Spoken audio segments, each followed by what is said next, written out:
Hey, it's author and attorney Kelly O'Connell of Knockout Podcasts. How you doing? I'm offering cultural analysis, political fodder, and amusement in each successive broadcast. Hope you're doing well. Today, I'm talking about China, Wuhan, and the military, but first, a little bit of analysis on Joe Biden. What's he doing overseas, and how's he doing against Biden? Not Biden, but Putin.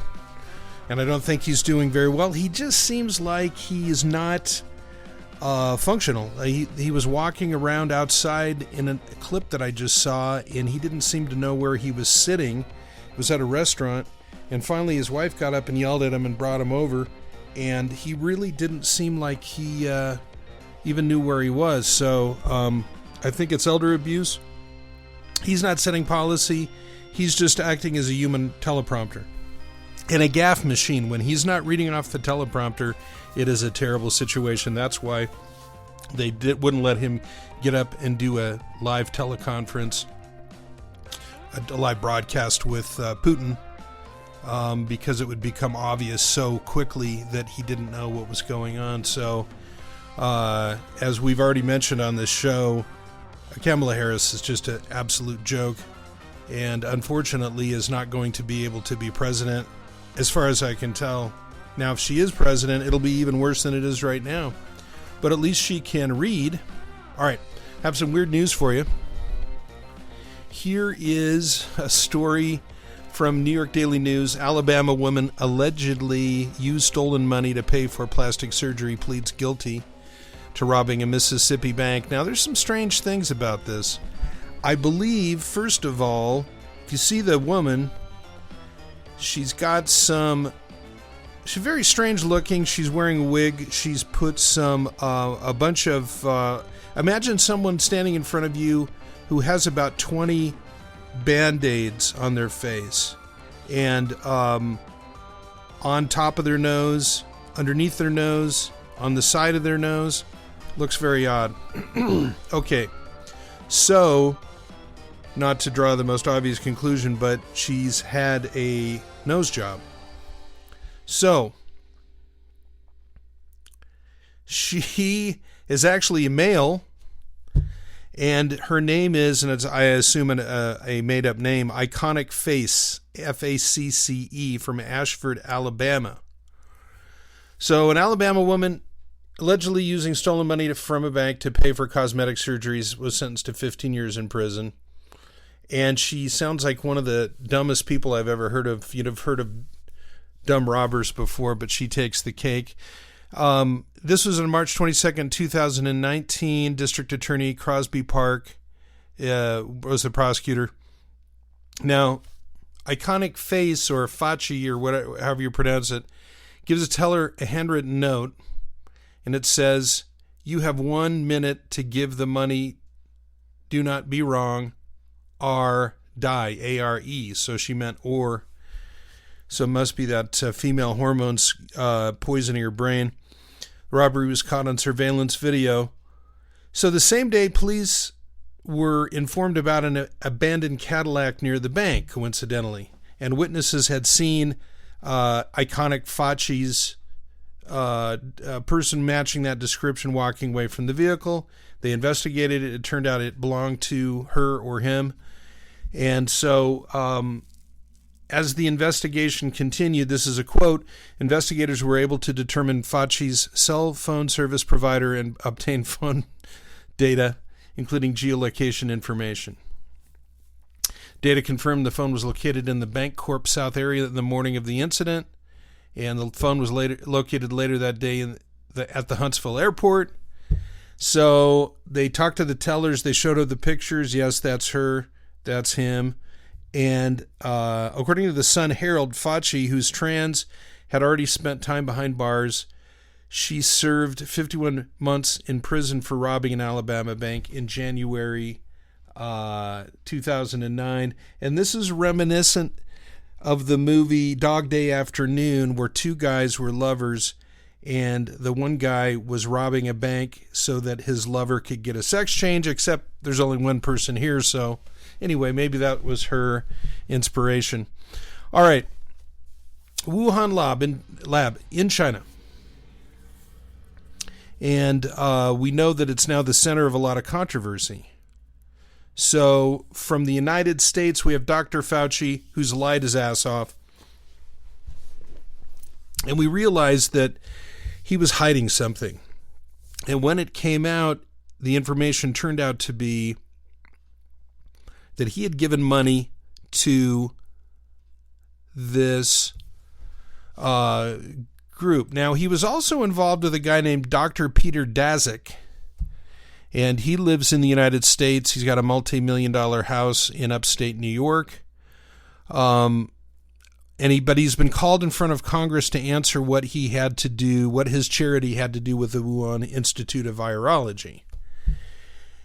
Now, he's accused of using thuggery and intimidation to dismiss the idea that COVID could have come from the Chinese lab. His business is called Eco Health Alliance, and they got money from Fauci and got it over to the Wuhan Lab. So he earned $410,000 himself last year, which is a little bit less than Dr. Fauci. But so both of these guys are trying to encourage and pay for change of function experiments, which means that you take a virus and you take it from one level of danger and you move it up to a higher level of danger. And then you find a antidote to the virus. And in theory, it's meant to shut down any future catastrophic viral attacks. But what it really has done is created these super viruses that end up squeaking out of this lab and other labs. So he's refusing to speak in front of Congress. Why would that be? So both he and Fauci are infatuated with the idea of these change of function viruses. So those two guys together helped to fund this laboratory. Now, here's something funny that I found out about the laboratory. When it was built, it was a project that was between France and China. And France had this idea that they were going to come over and build this world-class virus clinic, and they would help deal with world outbreaks and do research and everything. And they were doing it for world peace and world health and such. As soon as they were done, as soon as they finished paying for it and building it, China kicked them out. So China had something to learn from France, but they kicked them out. Well, why did they do that? Well, in my mind, the answer is the military. Now, you know that China is a communist nation, of course. And so in communism, you don't have this robust history of republicanism, not the Republican Party, but republicanism, which is a method of putting a government together to bring in institutions and to set up different parts of government, organs of government, to make it safer, to make it harder to accrue power. So in the United States, you've got, on a national level, the Senate and the House. All right? Now, you've got the presidency, you've got the judiciary, right? You got the legislative, you've got the, judicial and everything. And so that helps separate power. It is the dream of the founders, and that also happens at a state level. When in a communist country, you don't have anything like that, and so there's only one political party in a communist country. Number one, number two, the military is inordinately powerful and is involved in everything, and so. I'll just give you one example. They did have in the USSR, the Russian communist experiment went from 1917 to whatever it was, 1980 and 1989. That period of time, they did have a judiciary, they had a legal system, and they had an appeal court. They had regular courts, they had appeal courts. You know how many cases on appeal were overturned? Well, think about it, what I just said, and you'll know the answer. 0. There was no genuine chance to appeal anything in Russia because the government runs everything. And all of these different things are the organs of the government. So in China, it's the same way. So what I want to know is, why did Fauci allow himself to get so caught up in this? And he was very cocky. He's making, I think, money from different things. And I was wondering, did China pay him anything? Is that why he's defending them? Or it could be enough, in my opinion, just he wasn't going to possibly be in so much trouble like he is today and so discredited that would be a reason to back China. But the most interesting part of this story from that angle is this guy, Dr. Peter, there he is, Daszak, Daszak, wrote the letter and got the signatures and wrote the letter and sent it in to the media that said there is no chance it came from the lab. It had to come from the wild. Now, this guy is up to his neck, just like Fauci is, in personal interest in this situation. If the lab creates this monstrosity, Daszak is one of the most responsible people, but he's the one who organized the letter. Think about that. All right. Now, China did discuss Wuhan virus weapons programs starting in 2015, so they've been sniffing around this for a while and may have already been involved at that point. Pompeo says that he has high confidence, and Pompeo was our former Secretary of State under Trump. Trump is the first person, or maybe one of the first people in public, who stated that it came from Wuhan, the Wuhan Lab, as opposed to the wild. So Pompeo said the Wuhan Institute of Virology was engaged in military activity alongside its civilian research. And this is found in the Washington Times. And so here's a quote for you. What I can say for sure is this: we know that they were engaged in efforts connected to the People's Liberation Army inside of that laboratory. That's the name of their military. So military activity being performed alongside what they claimed was just good old civilian research is what Pompeo said to Fox and Friends Weekend Edition. Quote, they refused to tell us what it was. They refused to describe the nature of either of those. They refused to allow access to the World Health Organization when it tried to get in there. All right, now here is from the journal Nature, and this is from 2020. I think it was in May 2020. Maybe it was April, but it was about a year ago. So Nature, which you can't say is a biased journal, says that China's coronavirus vaccine shows military's role in medical research. Scientists in the People's Liberation Army helped to develop the world's first COVID-19 vaccine to be approved for restricted use. So, the largest armed force in the world, China's People's Liberation Army, PLA, is not known for its cutting-edge medical research, but since 2015 has ramped up recruitments of scientists and investment in the field as part of its strategy to modernize its military. Now, the coronavirus pandemic is showcasing the PLA's growing expertise in medical research, including a major role in developing the coronavirus vaccine, first to be approved. And so Abigail Copland, and she studies at Vassar College. I guess she's a professor at Vassar College in Poughkeepsie, New York, says that biotechnology industry is involved in this whole thing.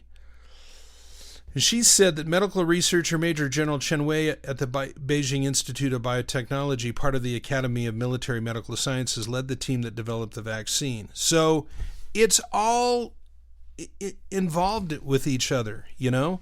And so ultimately, what is China up to now? They are growing their military. They are continually growing their economic power. Okay? And they're flexing their muscles, and they're out in the China Sea. They're insinuating to anybody who will listen that they are going to go in and take Taiwan over. And they claim that Taiwan is their territory and that Taiwan illegally separated from China, although I don't think that was ever established in history.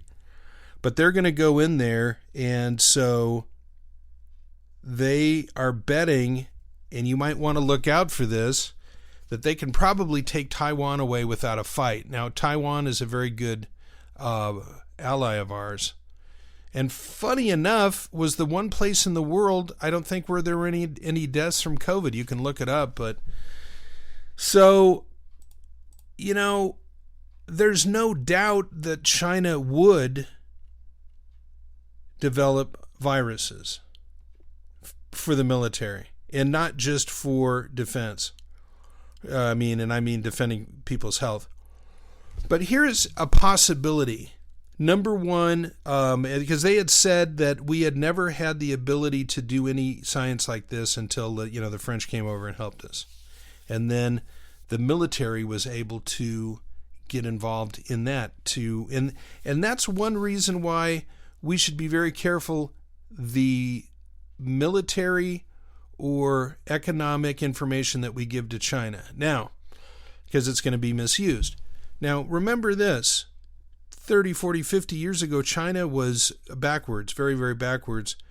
We made a new treaty. We made a new, maybe not a treaty, but we made a new friend out of them when Nixon kind of opened up China. And as we made agreements and began to interact between American business and China and their very cheap workforce, they did a couple of things that most people know. They stole technology. They don't accept intellectual property, number one. Number two, they discounted their yuan, their currency. So they artificially brought it down below what it was worth. And they stole technology from us. And over the years, they built China out of American money. And now they're our biggest threat. And if you think that Biden or Kamala Harris is prepared to take them on, you need to go get your head examined. So, my last question.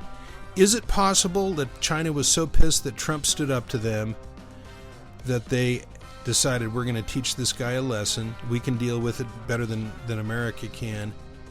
Is it possible that they released the virus through the military to push us back, because they've really gained from it and we've lost? We lost $1.1 trillion a month for every month there was a shutdown in the United States, and it's something like 15 months. So that's basically an entire year of economic activity, because we're a $20 trillion a year economy, and we're about twice the size of China.